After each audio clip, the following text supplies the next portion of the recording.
nós sentimos o aprisionamento do que é ser uma garota e a maneira que isso torna a mente ativa e sonhadora, e como acabam sabendo quais cores combinam entre si. Sabíamos que eram realmente mulheres disfarçadas, que não entendiam de amor nem de morte, e que nosso trabalho era simplesmente criar o barulho que parecia fasciná-las. Sabíamos que elas sabiam tudo sobre nós, e não conseguíamos compreendê-las.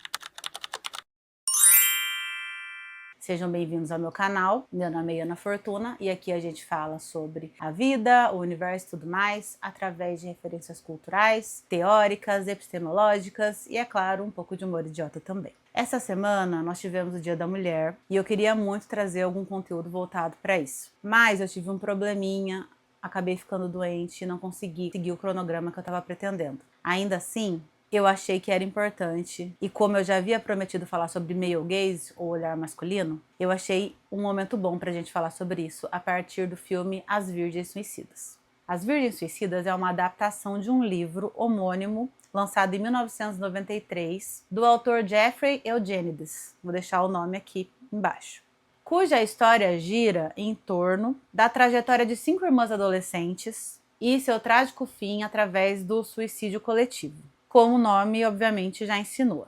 Essa história ela é contada do ponto de vista dos vizinhos e admiradores dessas meninas, que agora adultos compartilham as suas memórias e percepções sobre aqueles eventos. E a história deixa clara a perspectiva tendenciosa que tem ali, na qual os narradores colocam seus anseios, desejos e pontos de vista. 2 recadinhos antes de começar. O primeiro é que eu ainda tô me recuperando. Tem a questão da boca, né, da dermatite, então só pra vocês não ficarem se distraindo. E dessa vez eu tentei me vestir um pouco mais de acordo. Coloquei aqui umas presilhinhas de borboleta pra homenagear a Iana dos anos 2000. Porque naquela época eu era uma adolescente rebelde que só usava preto. Minha mãe ficava muito chateada, brava comigo, porque ela queria que eu usasse coisas coloridas e bonitinhas e eu não queria. Eu não gostava de tirar foto, eu não gostava de sorrir, eu tava muito ocupada sendo triste. Mas como nesses últimos tempos eu tenho Morgana subindo no lugar dela. Mas como nesses últimos tempos eu tô tendo coragem de criar esse canal e tô colocando aí várias questões minhas em xeque, eu pensei, por que não? Vou dar uma chance para ela adolescente hoje com 30 e poucos anos. Então, só gostaria de dizer que meu cabelinho hoje tá meio esquisito porque eu estava doente, mas ao mesmo tempo foi uma oportunidade para eu colocar uns penduricalhozinhos que ia deixar a Iana adolescente muito chateada, mas que tá fazendo a Iana adulta muito feliz. Bom, As Virgens Suicidas é um filme de 1999, da Sofia Coppola, que é uma nepo baby, filha do Francis Ford Coppola, que conseguiu conquistar um estilo próprio ao longo dos anos, intimista, sensível, esteticamente refinado, que frequentemente explora temas como a solidão e o universo feminino. Ao longo da sua carreira, ela já fez filmes como Encontros e Desencontros, de 2003, que venceu o Oscar, com o Bill Murray e a Scarlett Johansson, Maria Antonieta, de 2006, O Estranho que Nós Amamos, de 2017, e Priscila, mais recentemente, de 2023. Então, As Virgens Suicidas foi a sua estreia enquanto diretora, e ela trabalha bastante com a Kirsten Dunst, que é uma atriz que eu acho extremamente talentosa. No filme As Virgens Suicidas, ela faz a Lux, que é uma das irmãs. E só um adendo, eu gosto muito de diretores que têm longos trabalhos com atores. Eu vou deixar alguns aqui, caso vocês queiram pesquisar, porque a cinéfila em mim não consegue deixar de falar dessas coisas. Então, por exemplo, o Tim Burton e o Johnny Depp e a Helena Bonham Carter, que foi esposa dele, né? Então eles têm muitos trabalhos juntos. O Martin Scorsese, com Robert De Niro e o Leonardo DiCaprio. Inclusive, o Assassino da Lua das Flores. Inclusive, Assassinos das Luas. Inclusive, o filme Assassinos da Lua das Flores já tá no meu cronograma para trazer para vocês, que é um filme muito bom. E o Pedro Almodóvar com o Antônio Bandeiras e a Penélope Cruz.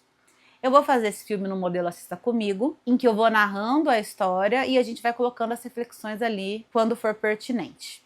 Um pouquinho de contexto, eu conheci esse filme quando eu era adolescente e por muito tempo ele esteve na minha lista de preferidos e eu decidi reassistir para ver como seria a experiência com 35, 36 anos, né? Eu faço aniversário agora em abril. E eu não sei, parece que naquela época a morte não tinha um peso tão grande, porque eu acho que quando você é jovem, ela é apenas uma ideia muito distante. E eu estava mais focada na poesia e eu compartilhava, confesso, um pouco do olhar dos meninos. E já vou explicar por quê. Porque como uma adolescente dos anos 2000, boa parte do nosso alto valor foi moldado pela perspectiva masculina e a gente internalizou esses padrões. E eu também me sentia muito deslocada em vários aspectos e tinha uma tendência a romantizar o sofrimento, porque existe esse processo de romantizar a morte, né? Em várias tendências literárias e artísticas, a gente já vê isso, inclusive, por exemplo, no romantismo tem um aspecto muito forte da mulher, da morte feminina, enquanto uma maneira de eternizar aquela pureza, né? Então a gente tem aquele quadro da Ofélia, que eu não me lembro o nome do pintor, mas eu vou deixar aqui, que a Ofélia era uma personagem do Shakespeare, de Hamlet, que ela, na trama, em nenhum momento tem direito a tomar as próprias decisões, né? E no final ela acaba morrendo muito jovem. Então existe ali uma espécie de fetichização do feminino intrinsecamente ligado ao processo da morte, que faz parte da construção do olhar masculino, do male gaze, que eu já vou explicar com um pouco mais de profundidade, porque eu já tô me adiantando, porque tem muita coisa que eu quero falar, mas eu vou tentar seguir o roteiro. Então, como eu disse, dessa vez eu fui assistir novamente e parece que me doeu de um jeito diferente, porque eu não tinha mais tanta identificação emocional com elas pelo fato de já ter passado daquela idade. Era como se eu estivesse vendo uma sobrinha minha. Então, eu só consegui sentir desespero, mas um desespero diferente. Parece que tem um peso da maturidade ali. E como eu tenho estudado a questão da idealização, que é quando a gente atribui características perfeitas, né? A gente busca uma perfeição que não está necessariamente ligada à realidade. Eu achei que seria legal trazer, porque na adolescência a gente tem muito isso, né? A gente idealiza muito porque a gente não tem experiências concretas. Então, tudo que a gente pensa, muitas vezes,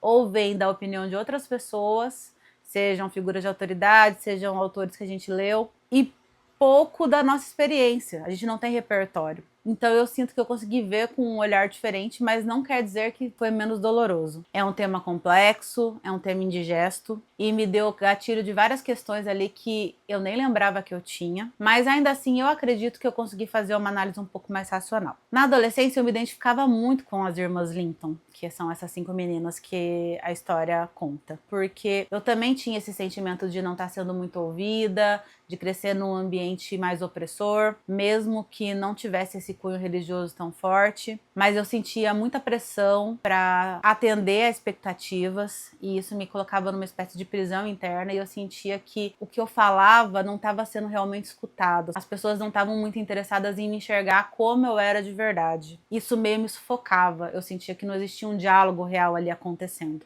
E não apenas na questão familiar, mas o contexto da sociedade como um todo. Quem cresceu nos anos 2000, quem foi adolescente nessa época sabe que a gente era bombardeado o tempo todo com uma cultura visual que tratava as mulheres prioritariamente como objetos de desejo masculino. Sob quais aspectos? Os corpos eram sempre muito sexualizados, existia uma pressão por uma magreza extrema. Eu tava vendo hoje um conteúdo com revistas antigas e tava lá uma matéria da Caras com a Xuxa. E um dos destaques da matéria é que ela pretendia perder 3 quilos. E eles colocaram isso no título, colocaram isso no olho, que é aquela parte de destaque de uma matéria que as palavras ficam ali escritas num tamanho maior. Era um escrutínio a respeito do corpo, a respeito da vida sexual, a vida amorosa. Era um olhar etarista muito forte. As pessoas nem debatiam sobre isso, não era nem questionado. Era isso e pronto. Então, a gente cresceu sob esse viés. E no meu caso, mesmo eu sendo bastante padrão, branca, loira, de olho claro, eu me sentia feia perto das meninas da minha idade porque eu sempre lutei muito com o meu peso. E eu lutei com distúrbios alimentares, até hoje eu faço terapia por causa dessa questão da dismorfia corporal. E uma coisa que acontecia muito, como todo mundo estava imerso nisso, não era apenas a mídia que transmitia esses valores, mas eles acabavam reforçados dentro das instituições, como família, como escola, como igreja. Então, por exemplo, existia uma pressão muito grande na minha família nessa questão do peso, e a justificativa era que o mundo era muito cruel e que a gente precisava se encaixar num padrão para a gente ter uma vida melhor. Sendo que esse discurso é problemático em vários sentidos, mas aqui, o que eu quero dizer é que mesmo quando existe uma boa intenção, a intenção de proteger, a intenção de dar o melhor para a pessoa, de ver a pessoa no seu melhor, existia essa propagação de um olhar que era criado por pessoas que tinham outros interesses e não tinha muito questionamento, porque era interessante, sempre foi interessante, né? Que a gente odiasse os nossos corpos, ou a gente estivesse sempre insatisfeita com a nossa vida, com a nossa aparência, porque é assim que você vende produtos. Então, assim, tem muitas e muitas camadas, eu não vou entrar muito nisso aqui hoje. Nossa discussão vai ser sobre outra questão, mas só para vocês entenderem que o olhar masculino, que o male gaze, ele é como se fosse uma planta com raízes, assim, a níveis muito profundos dentro da sociedade. E no aspecto do cinema, tinha vários papéis ali que eles foram construindo o nosso imaginário coletivo, como mulheres serem fofoqueiras, mulheres serem complicadas, mulheres serem misteriosas, mulheres brigarem e competirem com outras mulheres, existirem meninas para casar e meninas para só curtir, personagens que eram extremamente rasas, que eram reduzidas ao interesse romântico do herói, era a pessoa que eles iam salvar ou a pessoa que criava neles esse senso de maturidade, ou seja, era o suporte do amadurecimento do personagem masculino. Então, assim, tem vários estereótipos culturais. Vou citar alguns aqui para vocês pesquisarem mais. Eu acredito que eu vou trazer pelo menos um de cada em alguns filmes, mas tem muitos exemplos. Tem a Maniac Pixie Dream Girl, tem a Femme Fatale, tem a Girl Next Door, tem a Pick Me Girl, tem a Cool Girl. Quais desses você conhece? Quais desses você já viu e já identificou? Conta pra mim nos comentários, comenta aqui embaixo qual você gostaria de ver primeiro. E esse olhar masculino, ele pode gerar comportamentos diversos, né, nas adolescentes. Você pode tentar de todas as maneiras ser aquilo que o mundo te apresentou, né, como desejável, ou você pode ir para o caminho inverso, ser uma rebelde como uma maneira de resistência, igual eu no meu caso, eu era a garota que não é como as outras garotas, né, como eu já falei outras vezes aqui, mas por dentro eu posso falar hoje, olhando para a Iana de 15, 16 anos, que esse desejo de pertencimento, essa necessidade de aceitação existia. Tanto que o sonho, eu acho que das meninas, mesmo as que são rebeldes nessa época e que estão tentando ali afastar todo mundo como uma maneira de se proteger, normalmente porque já sofreu algum tipo de bullying e criou meio que uma armadura ali, é que um cara legal veja ela pelo aquilo que ela é de verdade e que enxergue ela com tudo que ela tem de diferente, tudo que ela tem de especial. Se você teve uma experiência parecida, vamos debater aqui nos comentários, porque eu acho que é um assunto que cada vez mais a gente precisa falar para a gente desconstruir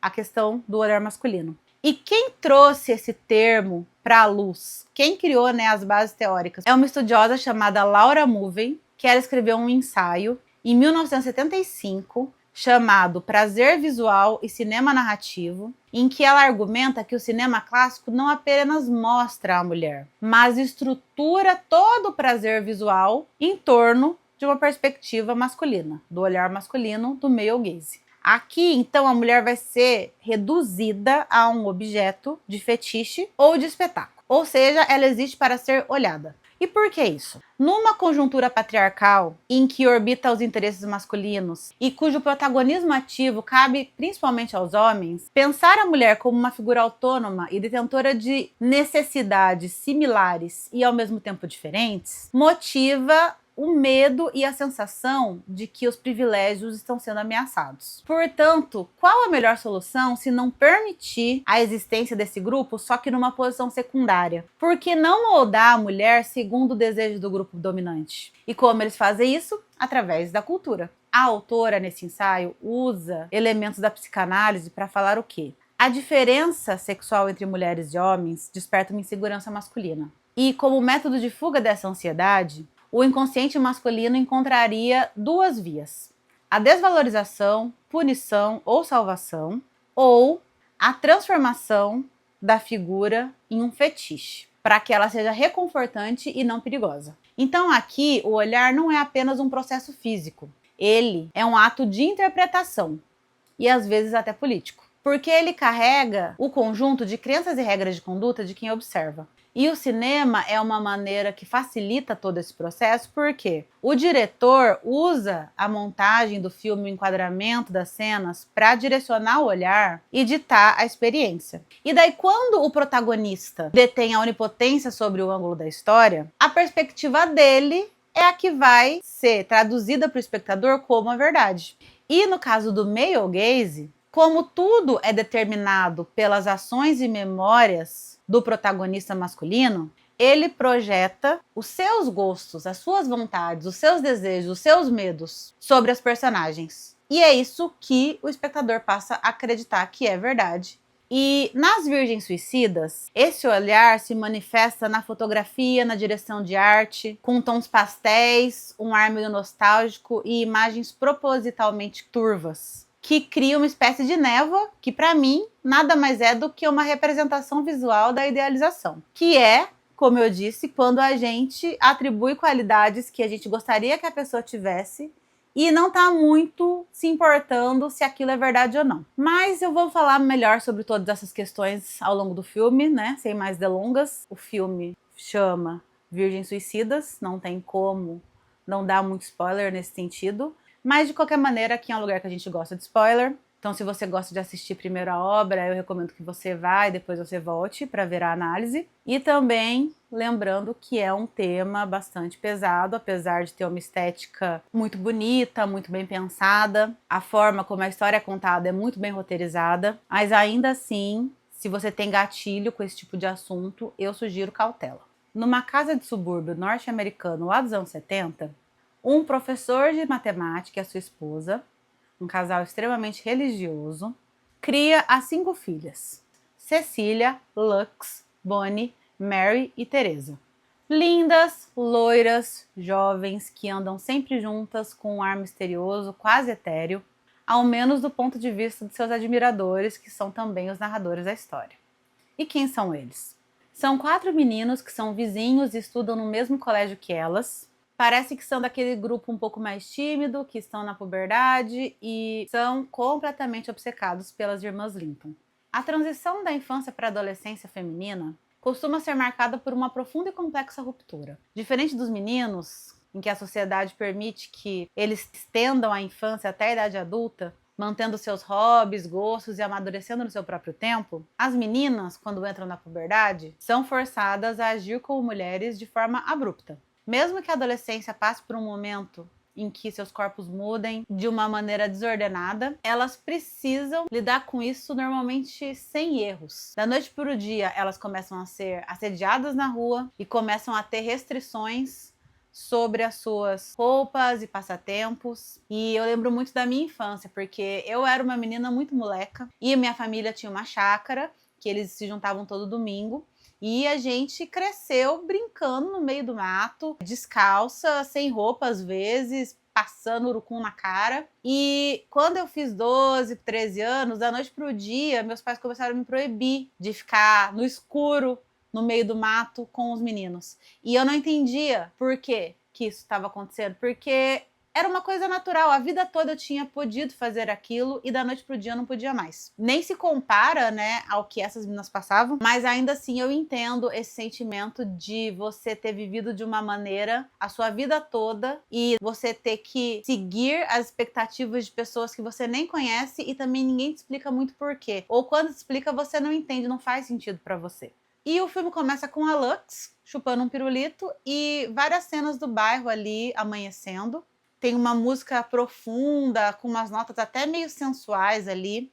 E é um ambiente muito bucólico, muito pacífico. Aí do nada corta para dentro de casa, uma penteadeira cheia de coisas e a Cecília na banheira. Daí vem uma voz no narrador que fala que ela foi a primeira. E daí os meninos são apresentados pra gente, eles estão ali junto com os vizinhos do bairro assistindo toda a questão.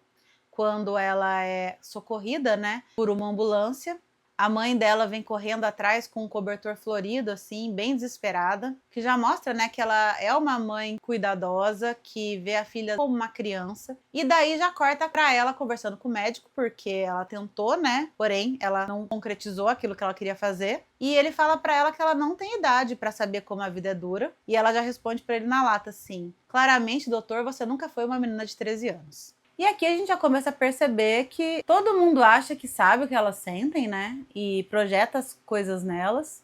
E ninguém tá realmente muito interessado em escutar elas. E os meninos aqui começam a fazer investigações. Eles falam de tudo isso como se fosse um jogo, como se eles fossem detetives que estivessem tentando entender o que estava acontecendo, como se elas fossem enigmas que eles estivessem tentando desvendar. Quando claramente a gente percebe por que elas estavam tão tristes, por que elas estavam tão depressivas, que é o fato delas ficarem reclusas em casa, elas serem uma criação extremamente rígida, e eles meio que vão entrevistando os outros meninos da rua, e é sempre garotos falando com garotos, contando as suas versões. Toda vez que eles vão falar com os meninos, eles colocam ali pequenas opiniões sobre aqueles meninos, e a gente vê o quanto que eles fantasiavam sobre todo mundo ali, não só sobre elas, quanto que...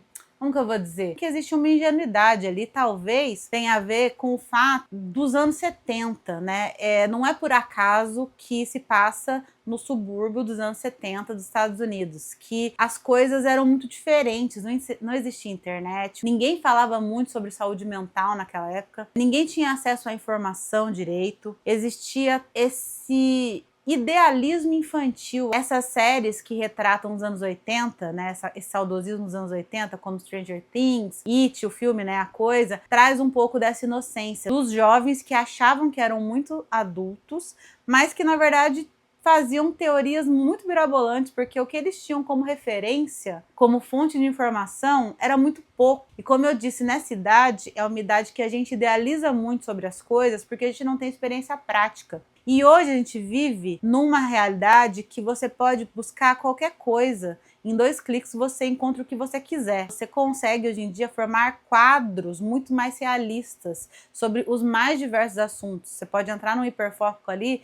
ficar uma semana pesquisando sobre uma coisa até você sentir que você já sabe o suficiente sobre aquilo. Naquela época não tinha isso. Naquela época você tinha no máximo uma revista que você roubava dos seus pais. Ou você usava os livros da escola. Você juntava um dinheirinho ali para você comprar algum tipo de material na vendinha, e sempre tinha algum adulto meio que olhando você e te julgando. Então existia esse paradoxo, por mais que as crianças viviam muito mais soltas, porque justamente ninguém ficava tão informado sobre as coisas ruins que aconteciam, existia esse sentimento de segurança, então todo mundo brincava na rua, ficava até tarde, os pais não cuidavam muito do que estava acontecendo. Também tinha essa coisa de tudo que você ia fazer e algum adulto visse você fazendo, a chance dele contar para os seus pais, a chance dele entender aquilo como uma coisa ruim era muito grande. Então eu acredito que isso ia gerando uma visão de mundo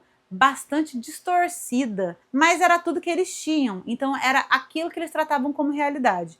Então o jeito que eles viam as meninas era uma extensão de como eles viam o mundo como um todo, baseado nas próprias expectativas, nos próprios desejos, nas próprias angústias, com o pouquinho que eles tinham de informação.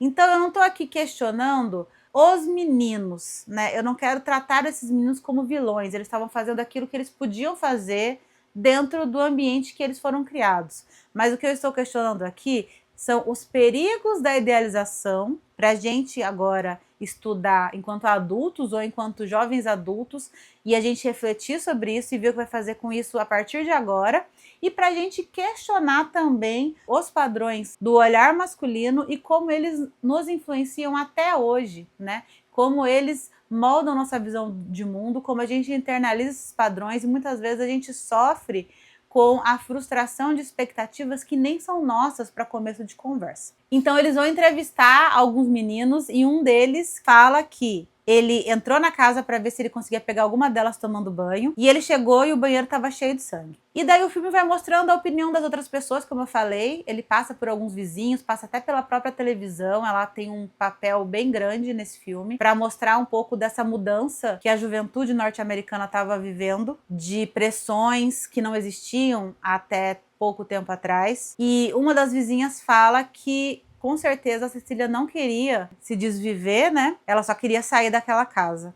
A Cecília vai para terapia, ela tá bem apática, né? E o psicólogo faz aquele teste em que ele vai mostrando imagens diferentes e pedindo para ela falar aquilo que ela vê. E a conclusão que ele tem e fala para os pais é essa mesmo, que ela não queria acabar com a própria vida, mas que aquele foi um grito de ajuda e que os pais eram muito severos e que a Cecília ia se beneficiar com certeza de uma interação maior com meninos da idade dela fora da escola.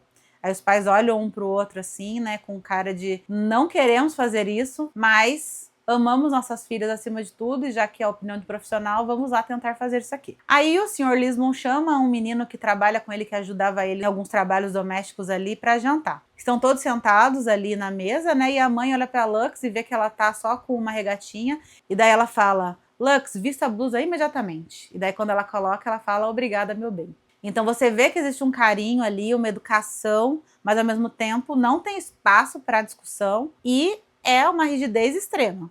E a Lux já mostra a que veio, que ela é uma menina que se destaca no filme porque ela é sexualmente precoce e talvez como uma maneira até, né, de se rebelar contra as regras dos pais, diferente das outras irmãs que são obedientes. Então nesse caso ela começa a passar o pé no pé do menino por baixo da mesa assim, e ele entra em pânico. Aí ele pede para usar o banheiro e a senhora Linton fala para ele usar o das meninas porque o de baixo não tá funcionando. Aí quando ele chega no quarto das meninas, tem uma ambientação assim muito bem construída que mistura religião, infância, tem calcinha de bichinho pendurada, tem jogo de chá no chão com um ursinho, tem perfume, tem batom, tem um monte de absorvente, então deixa claro essa bagunça que é esse momento na vida da mulher, que a adolescência ela não acontece da noite para o dia, como as pessoas gostariam de acreditar e como as pessoas esperam que aconteça. E ele pega um batom ali, começa a cheirar e fica lembrando da Lux. E nas memórias dele, todo momento que for memória e idealização, a estética do filme, ela tem essa névoa, essa cor meio dourada, um aspecto meio ensolarado, como se fosse realmente um sonho. E enquanto ele tá ali devaneando, a Lux bate na porta e ela tá ali com uma roupa normal, com uma atitude completamente normal, perguntando, né,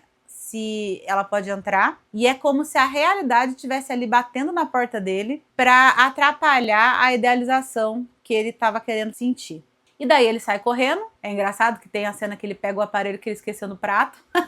Não quer dizer, todo mundo ali é jovem, todo mundo ali tá cometendo erros, todo mundo ali tá crescendo, todo mundo ali tá naquela bagunça, né, que é essa fase. Mas que pro menino talvez seja mais aceitável. E daí os pais permitem que elas deem uma festinha no porão. E os meninos falam, né, enquanto narradores, que essa foi a primeira e a única festa na curta vida das meninas. E os vizinhos são convidados, né, junto com alguns outros ali, os meninos do bairro. E tá todo mundo extremamente desconfortável, tem uns balão ali, tem um ponche que a senhora Lisbon fez, que é suco com frutas. E o pai tá ali mostrando uns modelos aéreos que ele gosta de construir. E as meninas estão ali tentando dar uma conversadinha, os meninos também.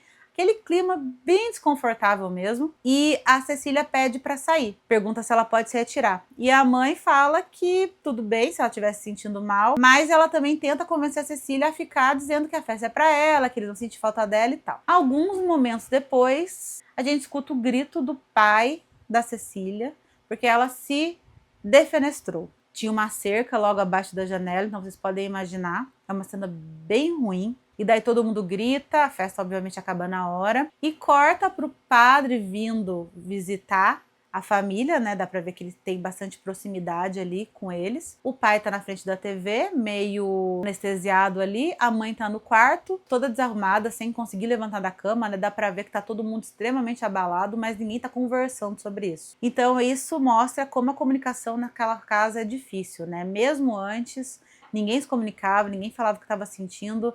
Eles têm muita dificuldade de falar sobre qualquer coisa desconfortável, porque isso claramente ia manchar a imagem que eles têm deles enquanto uma família pura, uma família religiosa. Os vizinhos e outros membros da comunidade ajudam a tirar aquela grade dali, o que mostra que existia uma união naquele bairro, né? Mas, ao mesmo tempo, todo mundo cuidava da vida de todo mundo. A diretora intercala a opinião dos vizinhos com a realidade silenciosa que estava habitando naquela casa. Então, parece que ela está o tempo todo fazendo esse jogo, né? Entre a opinião e o fato. E os meninos roubam o diário da Cecília e eles tentam ali decodificá-lo. Ela gostava muito de animais, ela tinha uma pegada meio ecológica, né? Tem uma árvore ali na frente da casa que vai ser derrubada e ela protege essa árvore. Ela fala bastante sobre bichos com a mãe, a gente escuta ela no começo do filme falando sobre um sapo que vai entrar em extinção e você vê que a mãe, aham, filha, legal, que triste, né? Mas você vê que ela não realmente está escutando ela. E quando os meninos estão ali com o diário, eles ficam tentando achar um significado a mais. Sendo que, na verdade, ela só tá falando do cotidiano dela.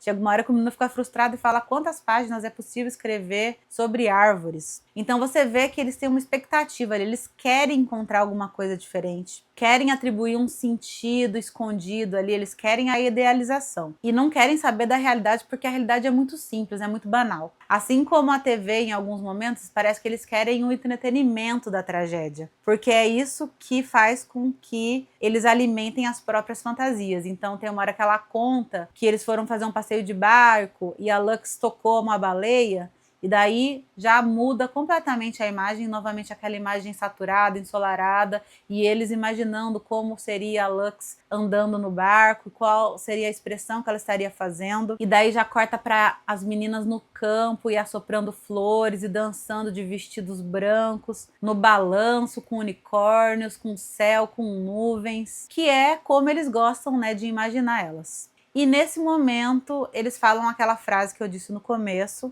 e que é colocada no filme da mesma maneira como está no livro. E eu lembro que quando eu estava lendo, foi tão impactante que eu levei o livro na bolsa para uma festa. Isso muito antes da Rory, tá? Eu nem assistia Gilmore Girls naquela época, eu fui assistir essa série depois de velha. Mas eu levava o livro na bolsa e essa frase me impactou tanto que eu fiz todas as minhas amigas pararem de fazer o que elas estavam fazendo, de dançar.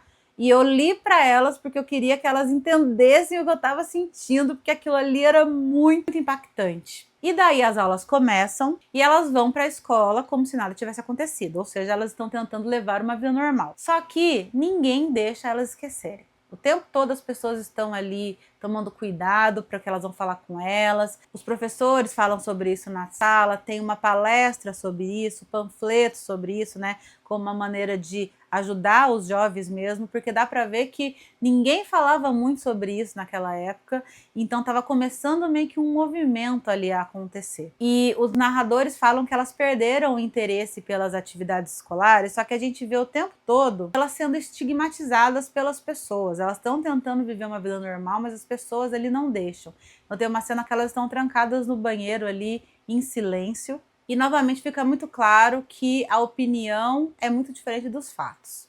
Então entra em cena o Trip Fontaine, que é o conquistador do colégio.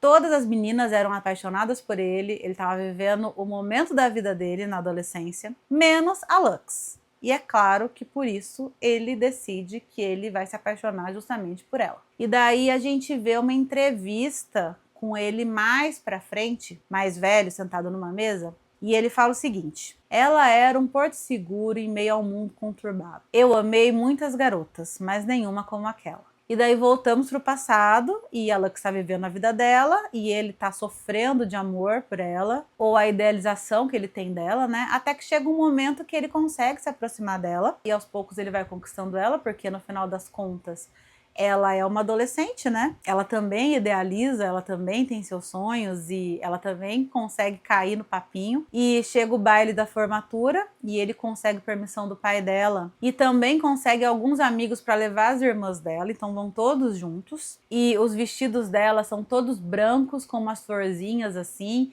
E o narrador fala que a mãe aumentou as medidas e deixou eles mais compridos. No final eles todos pareciam sacos de batatas, mas ainda assim todas elas descem as escadas parecendo uma visão, são a imagem da pureza. Isso me trouxe uma reflexão sobre a questão da pureza. A Lux tem uma mania de escrever o nome do cara que ela tá apaixonada na calcinha. E aparece, tem um enquadramento que mostra que ela escreveu Trip na calcinha dela, que mostra que ela é uma menina, afinal das contas, né? Ela tem 14 anos. Essa coisa deles verem elas como mulheres e como seres totalmente fascinantes e misteriosos é coisa da cabeça deles. No caminho da formatura, os assuntos que elas falam entre si são simples, elas falam dos vizinhos, elas falam de banalidades, ou seja, o filme tenta o tempo todo mostrar pra gente que elas são apenas garotas. Meninas comuns, tentando viver a própria vida, passar pelas mudanças como qualquer adolescente normal. E uma questão sobre a idealização é quando você eleva alguém ou alguma situação ou alguma coisa a um pedestal de algo inalcançável,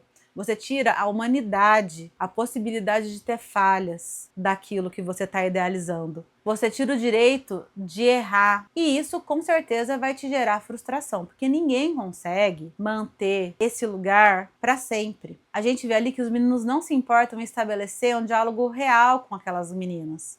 E então o baile é o ápice da felicidade delas. A Lux e o Trip são coroados, né, rei e rainha, e a trilha sonora é muito boa. E por ser tão feliz, a gente já sabe que a próxima cena não vai ser tão feliz, porque num bom roteiro, os sentimentos precisam ser trocados sempre. Se você teve um sentimento muito bom, o próximo sentimento que você vai sentir tem que ser ruim. E vai fazendo essa linha assim, ó. E eu esqueci o nome da técnica, mas eu vou deixar aqui embaixo. E em determinado momento, ele convence ela a ir pro campo de futebol, e daí lá os dois ficam juntos até de manhã, e ele abandona ela lá.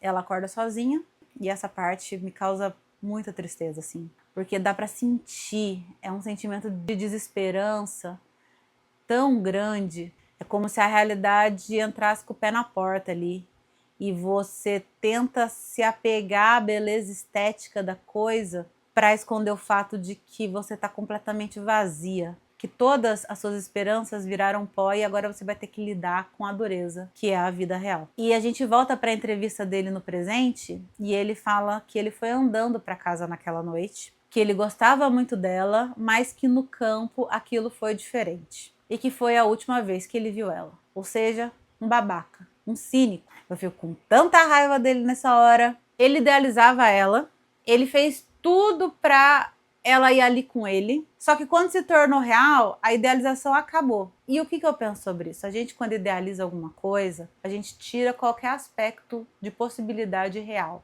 Então, quando a gente confronta a nossa idealização com a realidade, a chance da gente se decepcionar é muito grande, porque a realidade não segue os nossos padrões, não segue as nossas fantasias, não segue os nossos desejos, as nossas vontades. É a gente que tem que se adaptar à realidade. É a gente que tem que tirar força para fazer isso, não o contrário. E porque ela voltou tarde para casa, os pais dela ficam absurdamente bravos, transtornados, e elas entram ali num processo de castigo que na verdade é um cárcere privado. Eles tiram ela da escola, a mãe obriga a Lux a queimar todos os discos dela de rock e obriga ela a jogar um dos LPs na lareira, só que é plástico, né, e começa a pegar fogo assim, subir uma fumaça a casa inteira, até que ela fala, não, só esse, os outros eu vou jogar fora. Você vê que a mãe prefere colocar as filhas numa situação insalubre, que coloca em risco a saúde delas, envolve uma questão de punição, obviamente, por aquilo que ela fez. Repressão, trabalha com sentimento de culpa, quer que ela se sinta culpada, né? E uma total falta de comunicação, porque a mãe dela não quer saber, ninguém quer saber o que aconteceu com ela, ninguém tá escutando o que ela tá passando, ninguém tá minimamente interessado nos sentimentos da Lux. E o disco queimando e a fumaça enchendo a casa mostra bem o nível de prioridades, que é a saúde moral acima da saúde física. A idealização daquilo que é certo, a ideia de que está fazendo certo, é muito mais importante do que ter bons hábitos na vida real.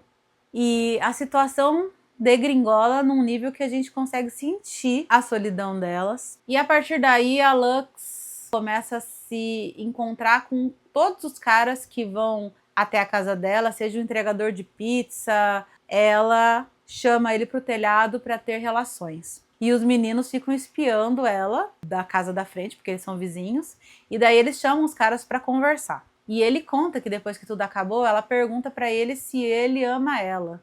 Então, obviamente, ela tá tentando lidar com o processo da rejeição, que ela não consegue entender, porque foi muito pesado, tipo, criou toda uma idealização na cabeça dela, de que as coisas iam ser de um jeito, e o cara simplesmente abandonou ela lá e deixou ela sozinha para viver as consequências, sem um diálogo mínimo que seja, sem poder lidar com os próprios sentimentos. Então, ela tá obviamente gritando ali por ajuda, tentando lidar de um jeito muito torto com aquela rejeição, mas porque ela não tem como saber outra forma de fazer aquilo, tipo, ela não tem com quem conversar, não tem ninguém para aconselhar ela, né? Então a gente vê ali que claramente ela não sabe lidar com esse fato e ela tá tentando fazer da melhor maneira possível. Os dias passam, elas não saem de casa, ninguém vê elas. A única coisa que elas fazem é pedir catálogos de moda e de viagens para poder viajar pela imaginação. E os meninos o tempo todo observando. E eles contam que eles pediam esses mesmos catálogos e ficavam sonhando com elas. E novamente as imagens adotam um tom sonhador, mais contemplativo, cores mais saturadas, e tem ali algumas montagens dos meninos e das irmãs Lisbon viajando para diferentes lugares do mundo. Porque eles estão tratando elas como se elas fossem donzelas em perigo e eles fossem os heróis. E que em algum momento eles iam conseguir salvar elas daquela prisão. E elas estão tão desesperadas que elas deixam alguns recados nos santinhos que elas têm muitas figuras religiosas, né? E elas deixam nas bicicletas deles, deixam para fora de casa, perguntando se eles podem ajudar elas, se eles esqueceram elas, e elas tentam conversar com eles em código Morse. E essa parte, ao mesmo tempo que tem ali uma beleza melancólica, me deixa com muita raiva. Dessa vez que eu assisti, me deixou muito irritada, porque eles começam a ligar para elas e colocar músicas para tocar. E elas, pelo lado delas, também colocam músicas para tocar e eles ficam se comunicando assim, através de letras de músicas. Só que enquanto eles escolhem músicas que falam sobre amor romântico, sobre salvamento, como se o amor pudesse vencer qualquer obstáculo, elas colocam músicas que falam sobre solidão, sobre dor, sobre perda da fé e desejo de desaparecimento. Então eu fiquei com muita raiva porque elas estão sofrendo muito e eles não conseguem enxergar isso. Eles podem sair quando eles quiserem, eles escolhem ficar ali conversando com elas e elas não têm outra escolha. E aqui a própria imagem também tem a questão das luzes que eu falei para vocês, que é quando é sonho e quando é realidade. Aqui o sonho é quando aparecem os meninos. Então a luz fica bem mais quente. E quando aparecem as meninas, a luz fica azulada e fria. Então dá para ver que eles estão vivendo um sonho. E elas estão vivendo a realidade das mais cruéis. Então, por exemplo, eles colocam a música Run to Me, do Bee Gees, e para eles, a tristeza delas é charmosa e poética, onde o clímax seria a fuga para uma liberdade ensolarada. Eles estão apaixonados pela ideia de serem salvadores daquelas meninas, enquanto que elas estão vivendo o isolamento como um estado inevitável. A música que elas colocam, por exemplo, é Alone Again, que eu não me lembro quem canta, mas eu vou deixar aqui, que mostra que elas não estão fazendo um joguinho de sedução através da vitrola, mas elas estão emitindo um sinal de socorro mesmo, de um navio que já começou a afundar. E eu fiquei com tanta raiva porque eu acho que esse é o mais trágico das Virgens Suicidas. Esse erro de tradução que a idealização trouxe e que o olhar masculino trouxe e que motiva os garotos a não quererem conhecer a realidade, porque ela vai estragar aquilo que eles gostariam de acreditar. E no final dessa comunicação, elas chamam eles e eles são crentes que vão fazer o salvamento. Eles chegam lá de madrugada e a Lux está esperando na porta. E eles falam: nós temos um carro com um tanque cheio.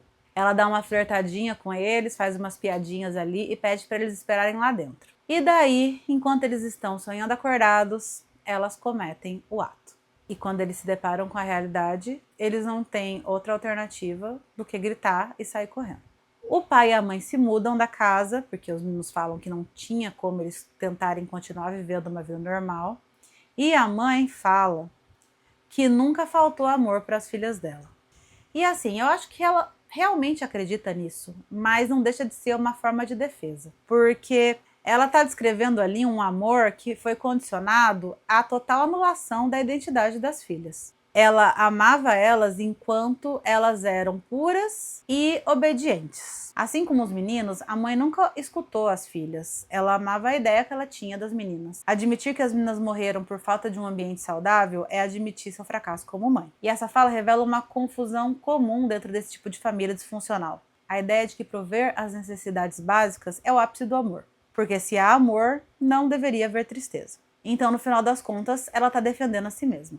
Quando os pais das meninas vão embora, sobra aquela casa vazia. E o filme termina com algumas reflexões dos garotos sobre o tempo, a morte, a hipocrisia da sociedade, a incompreensão e a falta de peças do quebra-cabeça que eles queriam tanto decifrar. E tem uma frase que também tem no livro que eu gostaria de deixar destacada e também finalizar o vídeo.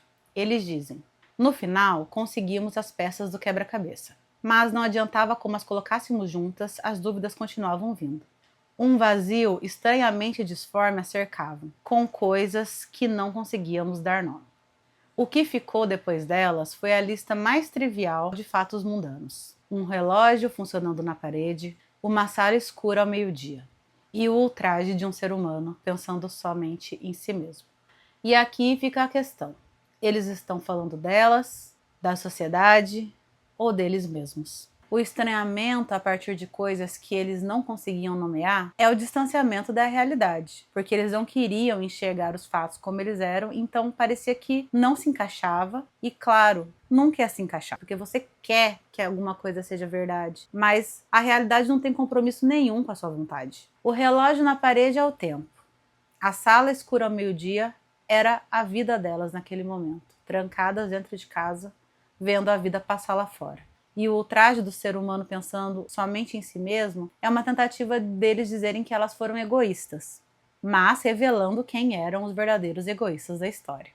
A idealização extrema funciona como uma forma de misoginia adorável, na qual os garotos idolatram as meninas, mas ignoram completamente a experiência de ser mulher. Eles se recusam a conhecer a verdade, porque isso vai destruir a ilusão que eles criaram. Porque elas existem apenas como receptáculos e a sua dor nunca vai ser plenamente compreendida. Portanto, crescer sob o olhar masculino significa viver sob um silencioso e opressivo paradoxo. Ser constantemente idealizada e vigiada, enquanto, ao mesmo tempo, é invisibilizada. Desconstruir essa dinâmica é essencial para assegurar que as meninas de hoje possam vivenciar as próprias mudanças como seres humanos complexos, que não precisam fazer sentido o tempo todo, que vão ser ouvidos independente dos desejos e idealizações dos que estão ao seu redor. Gostou desse vídeo? Já conhecia as Virgens Suicidas? Conhece o livro? Conhece o filme? Me conta aqui embaixo. E se tiver alguma parte que você queira debater, vou ficar muito feliz da gente poder falar sobre isso juntos. Se você gostou do meu canal, curta, compartilhe. Obrigado por estar aqui comigo e até a próxima.